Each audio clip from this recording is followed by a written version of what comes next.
pleasure to introduce Will Finnigan. He's currently doing his postdoctoral research at Manchester Institute of Biotechnology, the UK powerhouse of enzyme, protein engineering, and chemical sciences. So Will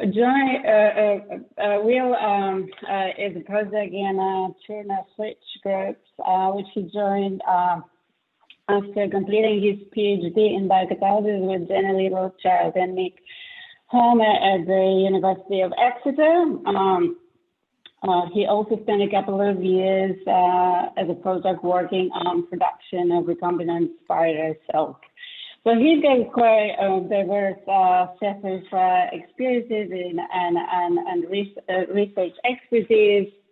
He's trained as a bench scientist, but he's been increasingly interested in working on computer-based projects, and he's excited about the potential of digital technologies to speed up the research process, what he's going to talk about today. Will, the stage is yours. Great. Thank you very much. I'll just share my screen. Okay, so yeah, firstly, thanks to the organisers for putting on such a great series of events and giving me the opportunity to present some of the work I've been doing over the last year on trying to bring computer-aided synthesis planning to biocatalysis. So the work I'm going to be presenting, we've sort of packaged into an easy-to-use web app, which we're calling RetroBiocat, which is for developing and designing biocatalytic cascades. So I'll be talking about computer-aided synthesis planning. So what is computer-aided synthesis planning? Well, this is an idea that's almost as old as the idea of retrosynthesis itself. People have been trying to design computer programs to do automated retrosynthesis since the 1960s.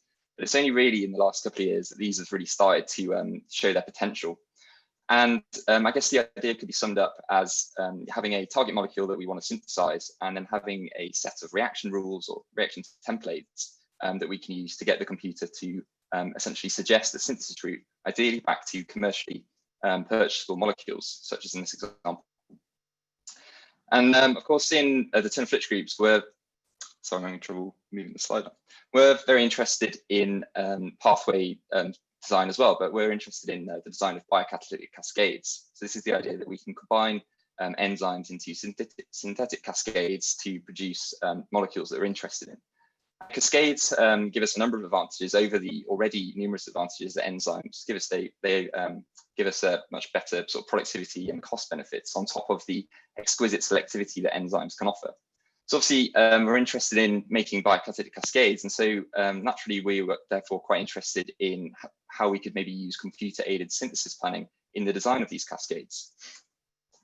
And so we started thinking about the sort of field of biocatalysis and the fact that it spans both synthetic biology and organic chemistry. And there's actually some very good computer-aided synthesis planning tools in both of these fields. In the last couple of years, some really great work from ASCOS and Konakoli and MIT, Chematica, and the work of Seglar Waller has really demonstrated the power of computer-aided synthesis planning in chemistry. And obviously, we think of biocatalysis as part of organic chemistry. But unfortunately, enzyme transformations are sort of lost amongst the more numerous chemical steps in chemistry tools. The biocatalysis isn't well represented here. On the other side, we've got synthetic biology, and this obviously deals with enzymes. But the enzyme rules that are in the tools for synthetic biology tend to deal with metabolic reactions. So they may be not representing very well the transformations that we're interested in biocatalysis, which is maybe for more synthetic reactions using enzymes. And moreover, synthetic biology tends to deal with trying to generate a pathway to a target molecule starting from metabolism, whereas in biocatalysis, we might be more interested in a cascade back towards a molecule that we can buy. So clearly we need to take elements from both of these fields and the CASP tools in both of them and maybe combine these into a really good CASP tool specifically for biocatalysis. So this is what we've been looking to do. And we started thinking about how we could develop a CASP tool for biocatalysis by thinking about the steps that we go through as scientists when we're trying to design a new cascade. And we can split this up into 3 steps. In the first step, we might try and generate potential pathways to our target molecule. And if we're doing this manually, this might involve doing biocatalytic retrosynthesis, which probably relies on expert knowledge about what enzymes are capable of. And at the moment, this is quite possible. But as the enzyme toolbox continues to expand, it's becoming more and more difficult to really keep on top of the potential of enzymes in biocatalysis. So really what we need is a way of encoding this expert knowledge that we have about what enzymes can do into a format that computers can understand, which we can then use to sort of automate the biocatalytic retrosynthesis approach. In the second step, we might take the pathways that we've generated and try and find specific enzymes to fill the steps in these pathways. And if we're doing this manually, this might involve looking in the literature for similar reactions that we can find, or if they're available, using enzyme screening plates to rapidly screen lots of enzyme sequences against the molecule of interest. And this can work really well, but we've been thinking that we could probably improve this step with the use of a database of synthetic biotransformations. And whilst there are a number of very good enzyme databases available, none of them really are suited to what we want in biocatalysis. None of them really capture the variety of synthetic biotransformations that are reported in the literature. So this is something else that we've been looking at developing. And the final step, I guess, is pathway selection. So if we have a number of potential options for pathways, how do we choose what the best one is? And again, manually, this might involve thinking about which is the most feasible pathway, what's the cost of the starting materials, what's the waste generation like. And so to automate this, we need a way of mathematically scoring what makes a good pathway so that we can automate this whole process. And so the rest of my talk is really going through our approach to automate each of these steps, which we've packaged into this web app called RetroBiocat. So starting with the first step on pathway generation and really trying to get reaction rules which describe the enzyme toolbox of biocatalysis so we can automate this. So CASP tools in all fields will most usually rely on what's called reaction templates or reaction rules, which can describe the possible transformations that you can do in a retrosynthesis. And there's a number of ways to encode these, but probably the most common in recent years is to use what's called SMERCs by the company Daylight, or what RDKit calls reaction smarts. And this is a way of encoding a transformation in a way that the computer can read. And essentially, what this is doing is it's saying any molecule that matches this pattern for a carboxylic acid, we can reduce that down into an aldehyde. And of course, if we're doing this in a retrosynthesis direction, this reaction rule is reversed. And so with a set of these rules, what retrosynthesis programs do, or computer-aided synthesis programs do, is they apply these rules iteratively until we get back to a viable starting material or we reach another suitable stopping criteria. So we need a set of reaction rules which describe biocatalysis. And there's two ways that reaction rules can really be generated. Most commonly in recent years in chemistry and synthetic biology, automated rule extraction tends to be most common. So this is the idea that we can take a database of known reactions like KEGG or Reaxys, and we can automatically extract all of the reaction rules to describe sort of what we know about chemistry or biocatalysis. And this works really well, but unfortunately in biocatalysis, we don't really have a great database of all the synthetic biotransformations. Obviously KEGG and Brenda are good databases, but they predominantly include reactions that are more maybe biosynthetic or metabolic, and they don't really include all of the reactions we're interested in biocatalysis. So the alternative approach that we've adopted is to do manual rule creation. And this is basically involved taking something like this recent textbook from Nick Turner and looking at all the reactions in there and essentially manually creating this information into a set of reaction rules. So we've created a set of reaction rules which describe the enzyme toolbox for biocatalysis. And we've got about 100 of these in total now, but here's just a few examples with some sort of well-known cases like transaminases and ketoreductases. And this set of reaction rules gives us already quite a useful tool. It essentially allows us to ask the computer, how can I make a product that I'm interested in? So we can essentially say, how can I make, maybe a simple example, benzaldehyde? And applying the rules, we can get all of the routes, all of the single step routes that we can use to get to benzaldehyde. So we've got alcohol oxidation, which might encompass alcohol oxidases or alcohol dehydrogenases. We've got our CARs and transaminases over here. And this is a really nice tool, but of course, in many cases, we're interested in building cascades. So we can obviously start iterating multiple steps away from our target molecule.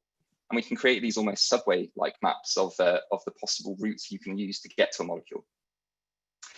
Actually, this is available. As I said, we're trying to package this into an easy-to-use web app. So I'll just sort of do a quick demonstration on this. So this is sort of the portal that we've been developing.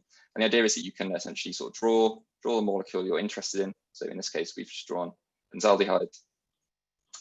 And we can essentially press go, and it will hopefully sort of generate this this figure, which is I've just shown. But this is a very interactive sort of graph that we can manipulate, move around, and actually we can extend this manually. So we can do, I guess, what we might term human-led computer-aided synthesis planning. So, for example, if we double-click this node for carboxylic acid, the computer will say, right, what are the ways I can make this carboxylic acid? And we can iteratively expand our network in a sort of direction that's human-led. And sort of in trials with members of the group, they say this is the sort of the best way they like to interact with this program. It sort of acknowledges the chemical intuition and knowledge that the user has, but also prompts them in terms of what enzymes they can use. Actually, it's quite surprising what steps it can recommend that maybe some people wouldn't think of, even if they sort of quite well versed in biocatalysis. So this is a slide in case that didn't work. And yeah, so you may have noticed on this graph that some of these nodes are colored green, and this is really related to the next step that I'm going to talk about, which is all about identifying specific enzymes to do these steps. So I guess where they're not green, this is, I guess, theoretical. And a green reaction is a reaction where we can identify literature precedent from the database of biocatalytic transformations that we've been building. And when we hover over this, we can actually get a little pop-up, which will give you a suggestion for what it thinks is the best enzyme to do that reaction, and a reference to where that information has come from. So I will talk about that now, how we've been building a database of literature precedent and a way to search it. So as I've mentioned, there are a number of enzyme databases such as Brenda and Keck, but they're maybe not well suited to what we need. We really need a database that contains information on substrate specificity for synthetic substrates. And a good example of what we want might be PrenDB, but this is focused exclusively on enzymes for prenylation.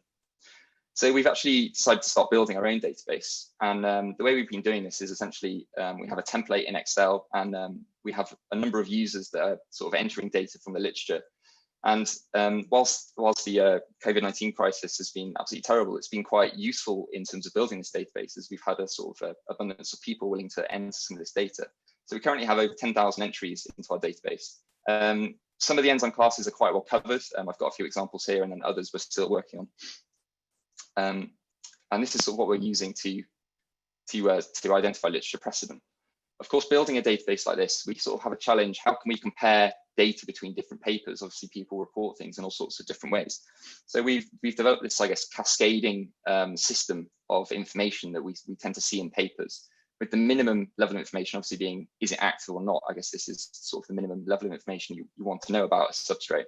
And then moving up from there, we can obviously have qualitative descriptions like high, medium, or low, or more quantitative descriptions like percentage conversion or specific activity. And of course, we have this database, but we need a good method for searching it. How can we actually identify the substrates that we're interested in?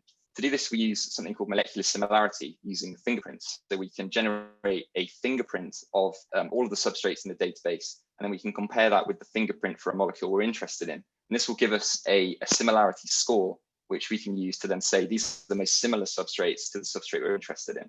And whilst this might not be a perfect representation of what reactions are likely to work and what reactions won't work, it can quickly highlight the similar reactions to the user, so that they can sort of make the final decision about whether the substrate they're interested in is likely to be successful with this enzyme. And of course, in many cases, there might be multiple enzymes which accept the substrate, and so we can again filter by which has the highest activity, for example, specific activity, to select the best enzyme in each case.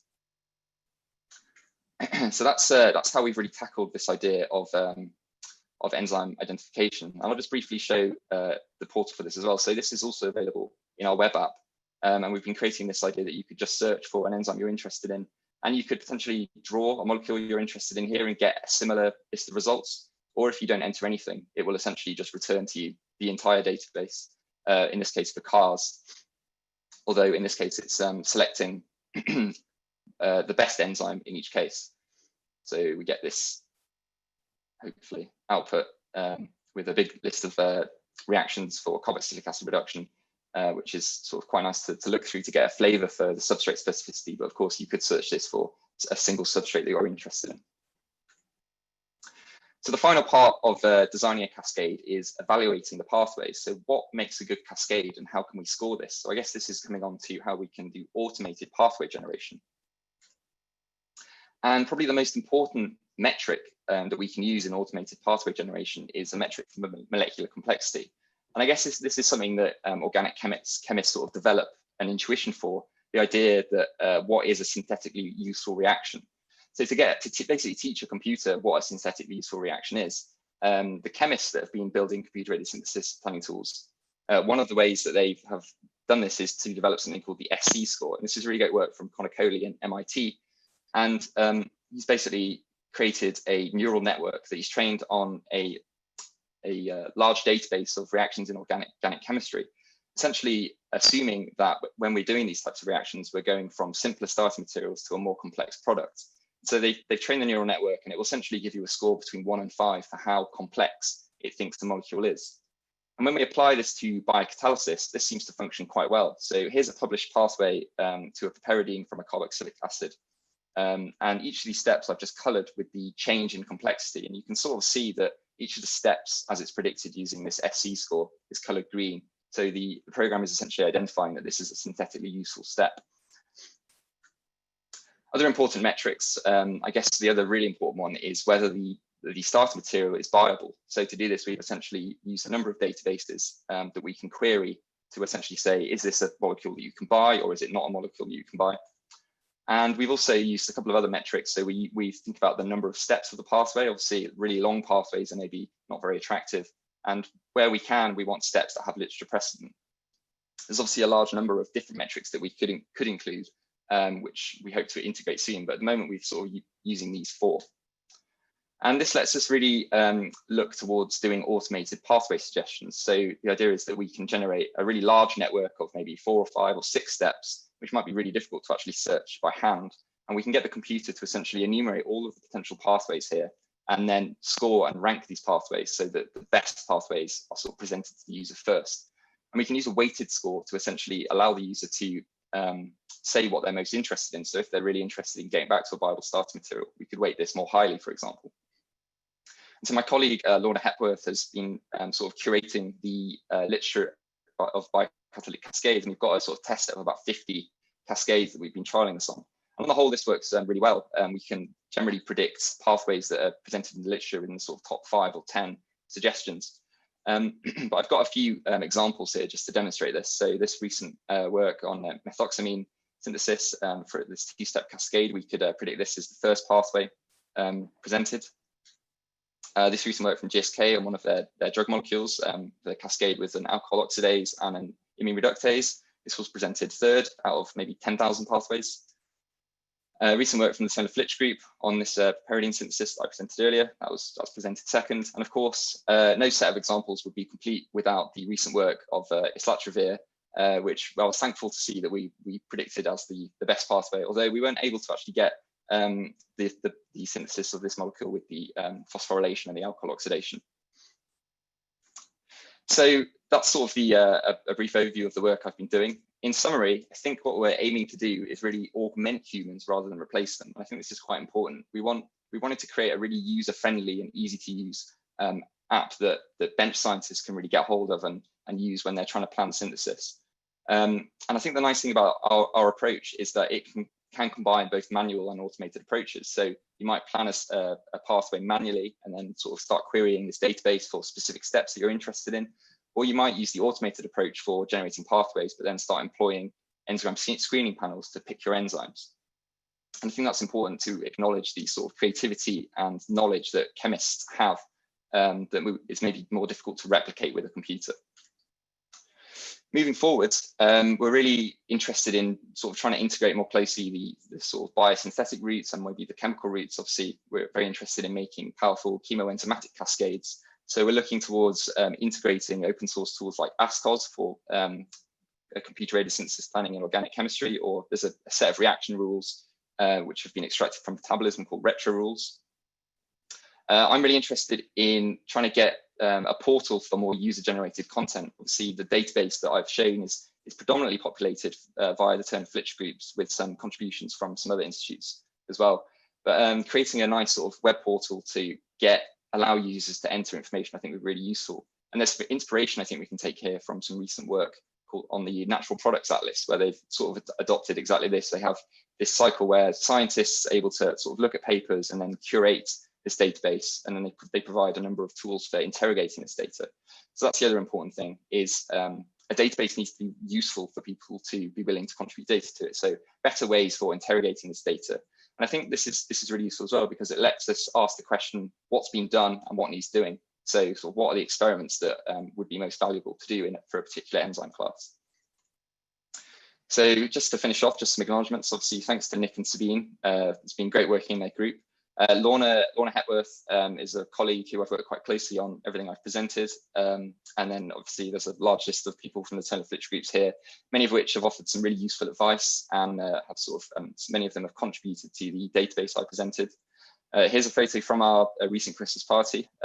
Yeah, so the Turner Flitch group are a really great group to work in. They're a very passionate group of people about biocatalysis, but also enjoy having a good time as well. And yeah, there's my email address at the top if anyone is interested in getting in contact about this work, and I'll be happy to take any questions. Thank you. Yeah, thank you so much, Will, for a great talk. We have plenty of questions online. So Anthony, do we want to? Yeah, I can go on you. That's fine. So thanks very much, Will. That was a great talk. So I'm just going to unmute people.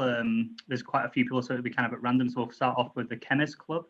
So you should now be able to speak.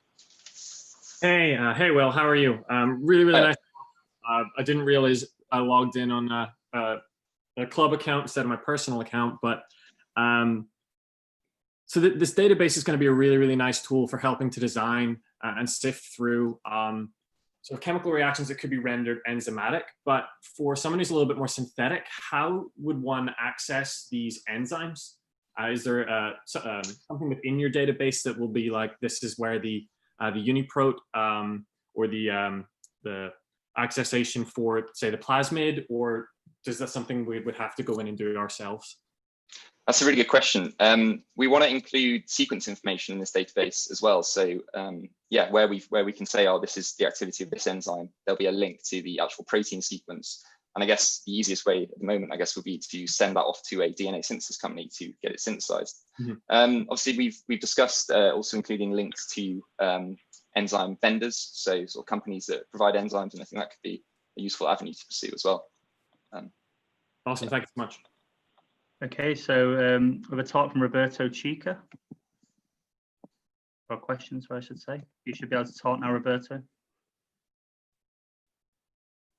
Hi, can you hear me? Yep.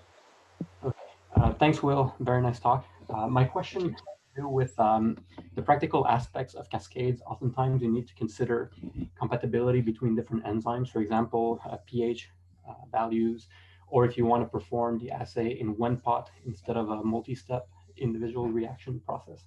So is that the type of information that you'll also include in your web server? Yeah, that's another really good point. I guess at the moment, we don't consider those things. And I guess we would leave that down to the user to maybe consider where there might be compatibility issues. But that is certainly something that it would be great to include. And I think we could envisage some sort of rules that sort of say, oh, if this enzyme is in a pot with another enzyme, then there may be compatibility issues. And yeah, that's definitely one for the future. But currently, we don't consider that yet. Thanks.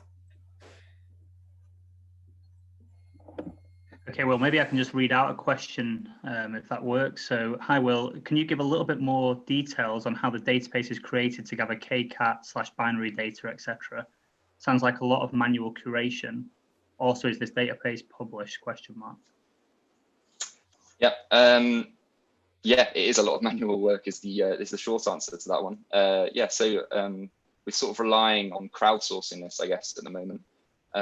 So essentially, people that are interested in a specific enzyme class, they've been sort of entering data on this. And the way we do it is essentially you go into a paper and you can pick basically whichever information is reported, you just enter that specific information. And then the Python scripts that we've written will automatically sort of cascade that information down the levels. So for example, if we have percentage conversion reported, then that will automatically get converted into a categorical data, so high, medium, or low, and a binary level as well. But yeah, there doesn't really seem to be a better way of doing it other than manual curation. Obviously, there's people tend to get quite excited about sort of tools which can sort of read papers automatically and extract the information, but they don't really seem to be quite at the level, reliability-wise, that we would need them to be at for this. So yeah, we're relying on people at the moment.